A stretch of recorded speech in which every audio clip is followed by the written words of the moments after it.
A fireman is like a calling.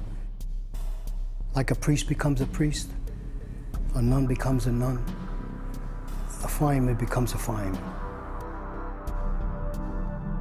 There are a couple of characteristics or personality traits that is a common thread to all firemen. They want to help and they want to get in there and use their hands and do the best they can to help people. Going to work is like an escape from everything.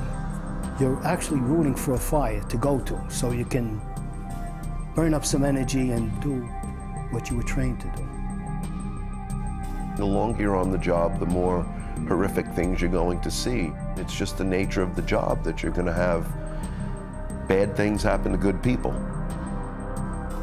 Fires, accidents, having people that are pulled out in really bad shape, people dying on you, car wrecks. All this stuff starts to pile up over time. I mean, you wouldn't be human if it didn't. I mean, there's only so much you can detach yourself from it.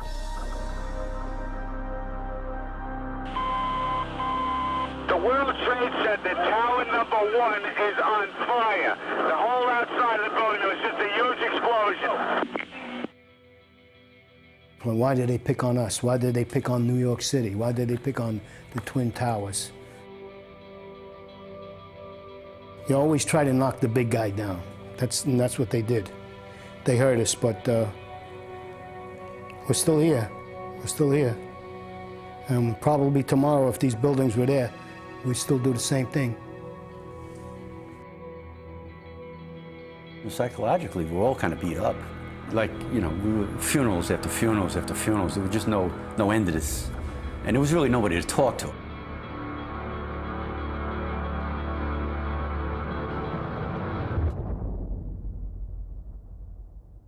Being an officer in a firehouse, sometimes you have to be like a Father Flanagan. You know, the guy comes in, he closes the door, he sits down and he starts crying. You say, oh boy, here we go. Now, after 9/11, we have counseling. We send guys to counseling. Friends of Firefighters is an organization that was set up in 2001. At that time, there was a lot going on between firemen and the department, going to funerals, taking care of the widows, taking care of their children.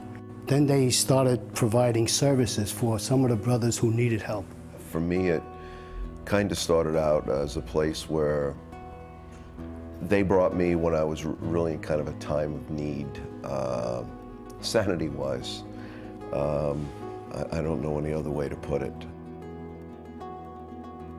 It's hard to say to somebody that's psychologically a mess that we can cure you, but I believe this organization can cure you. Just the quality of counseling, just people that can put you in the right direction when you're falling off track here has been just unbelievable. Friends of Firefighters made counselors and therapists available to us. No records, no paper trail, no social security number, no fire department worries at all. It doesn't matter if you're retired, if you're active duty, no charge to me or my family. So that was a relief. It's probably the most worthwhile cause, at least to help firefighters that I know of. And if there's any, I wish I was a rich person because I'd give them half of everything I've got. What we need is for people to step up with donations. I think there's a lot of guys out there that are hurting. You know, they need a place to go, to talk to. We've been taking care of the people of the city of New York for a long time. It's nice when somebody takes care of you.